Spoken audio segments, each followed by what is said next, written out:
Friday, Donald Trump posted, "I absolutely love that Colbert got fired. His talent was even less than his ratings."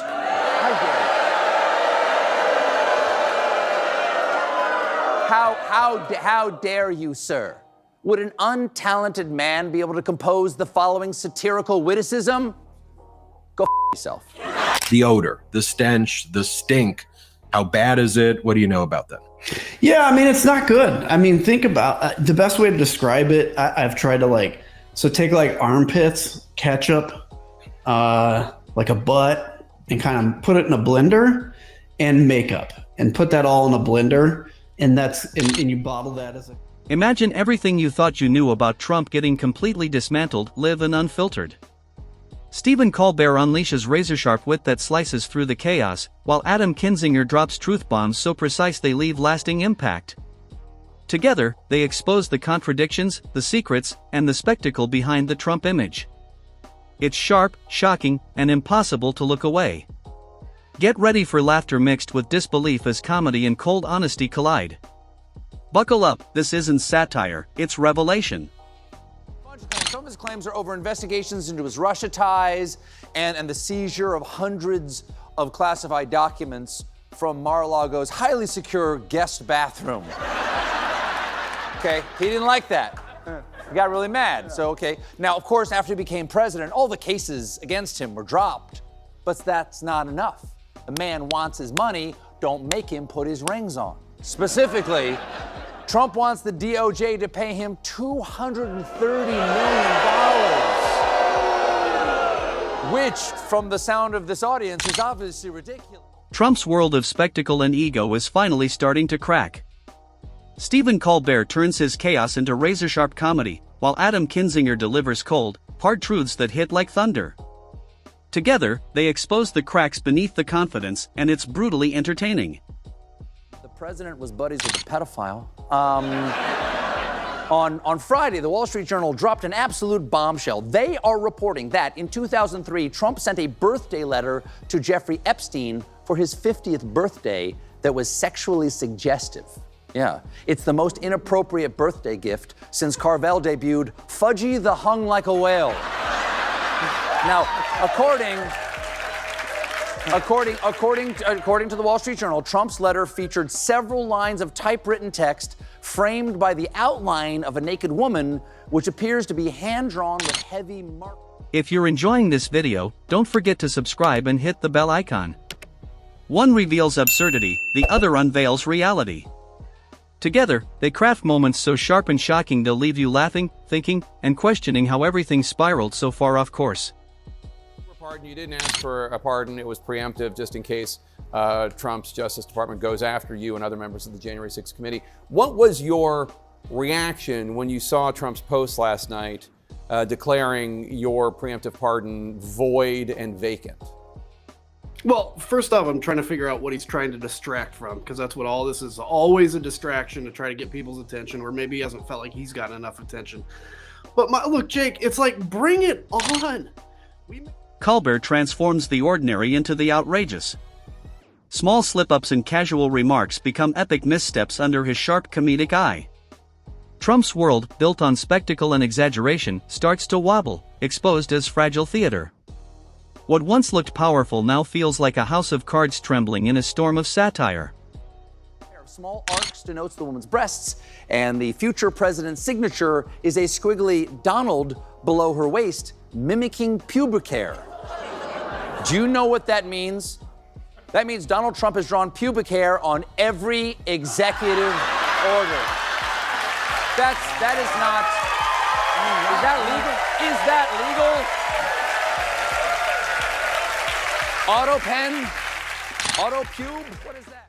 Every boast, tweet, and historical claim Trump has ever made becomes fair game for examination, and watching it unfold is oddly satisfying. Colbert dissects Trump's world with precision disguised as humor. His comedy isn't cruel, it's cuttingly observant, stripping away the theatrics to reveal the absurdity beneath. Kinzinger, on the other hand, approaches the same chaos with the demeanor of a forensic analyst. He doesn't need punchlines, his arsenal is facts, timelines, and contradictions. Every statement Trump made is weighed against reality, and the truth lands heavier than any joke could. Together, they form a fascinating dual lens, one amplifying the madness, the other grounding it. Colbert thrives on exaggeration, making the unbelievable feel hilariously real, while Kinzinger peels away every illusion until only cold, hard evidence remains. One exposes through laughter, the other through logic, and the combination leaves no room for denial. What happened on January 6th, America made a decision. There is one person that's obsessed about the 6th because he still has been basically deemed guilty in the court of public opinion, and that's Donald Trump, and he can't handle it. He obsesses about it. So my reaction to him is like, you know what? Then bring it. Like, stop talking about it. Stop being all verbose. Stop pretending like you're tough. Bring the charges then if you really want to do it, because we will crush you in court, and it'll make me... The more Trump doubles down, the clearer his contradictions become, a snowball of irony where satire meets fact-checking in poetic rhythm. Colbert thrives in this chaos, spinning every blunder into a masterclass of timing and exaggeration. His humor doesn't just point out mistakes, it magnifies them until laughter turns into disbelief. Each boast becomes a mirror reflecting absurdity back at its creator. Meanwhile, Kinzinger approaches it from the opposite angle, calm, calculated, and devastatingly factual.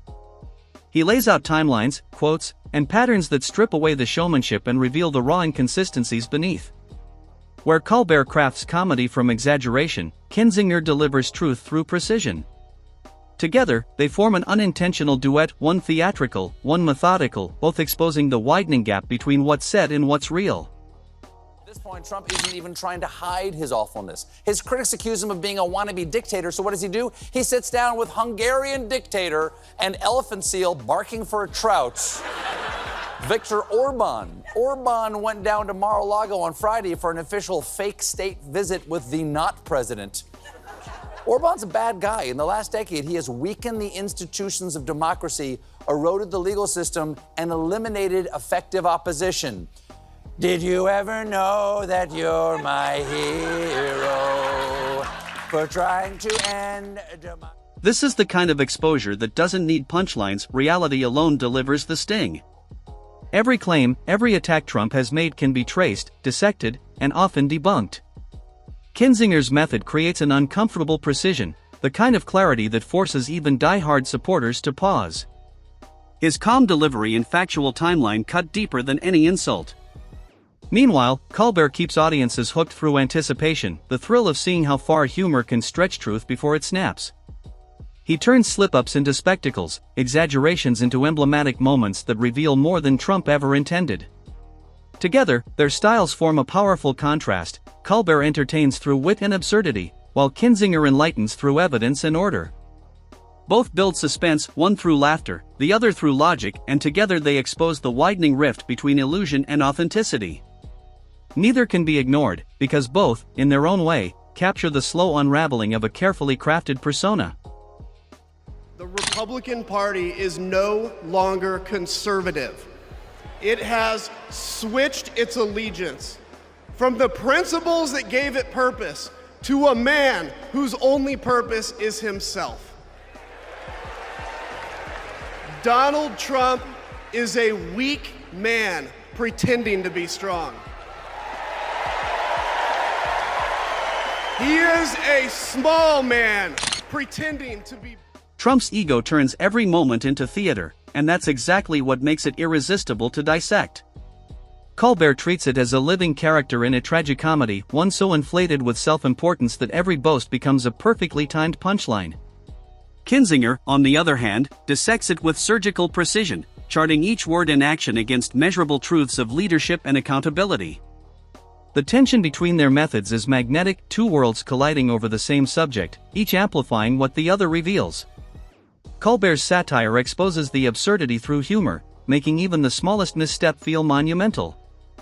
Kinzinger turns those same moments into data points that strip away illusion and reveal uncomfortable truths. Together, they transform the spectacle into insight.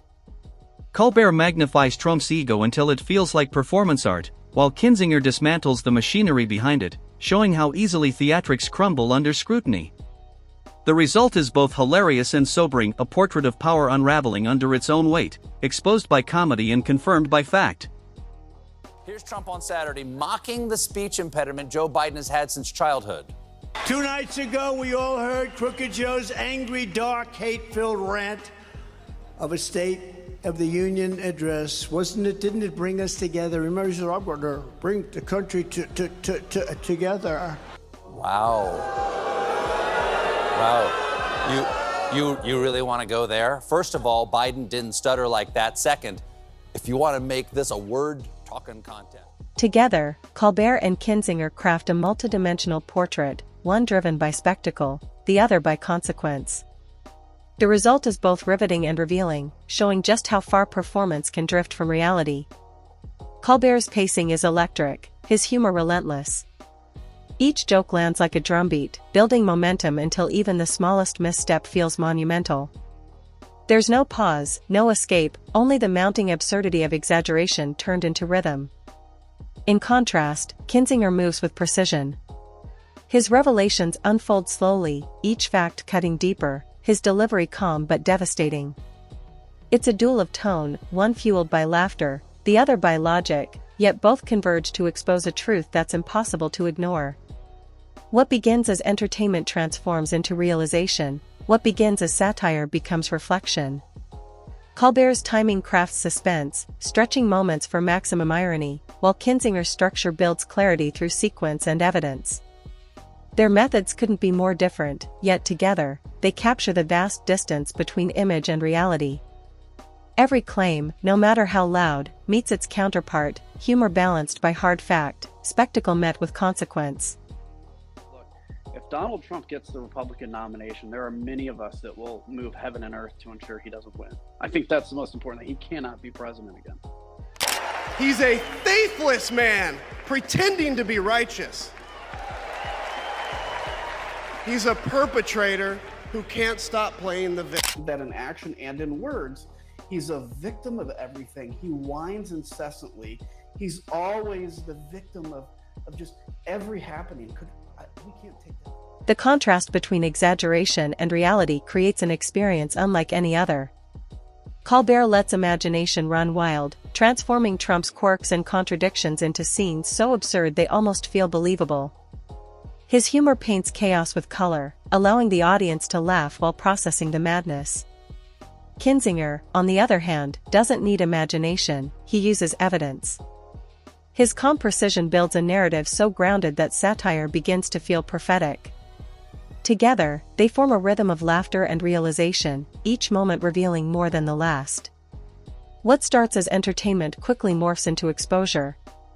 As the jokes land and the facts pile up, a pattern emerges, exaggerations repeat, contradictions multiply, and the illusion of control crumbles.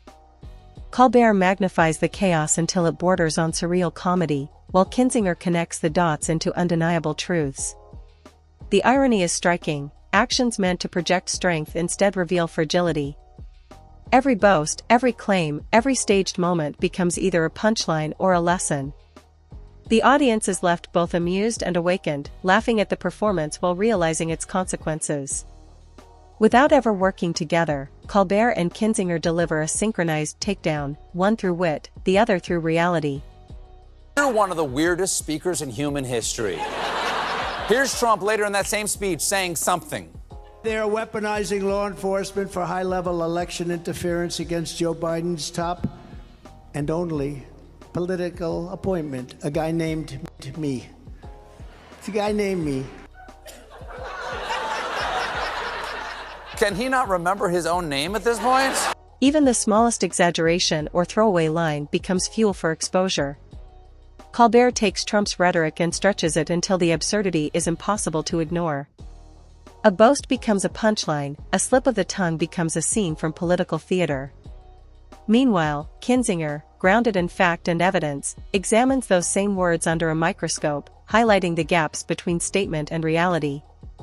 Together, though they never collaborate, they form a rhythm of satire and scrutiny that keeps audiences hooked. One makes you laugh, the other makes you pause. The result is both entertaining and unsettling. Colbert's comedy strips away the glamour of performance, showing how easily confidence turns into caricature. Kinzinger's analysis exposes what the jokes can only hint at, the real-world consequences of exaggeration and ego-driven leadership.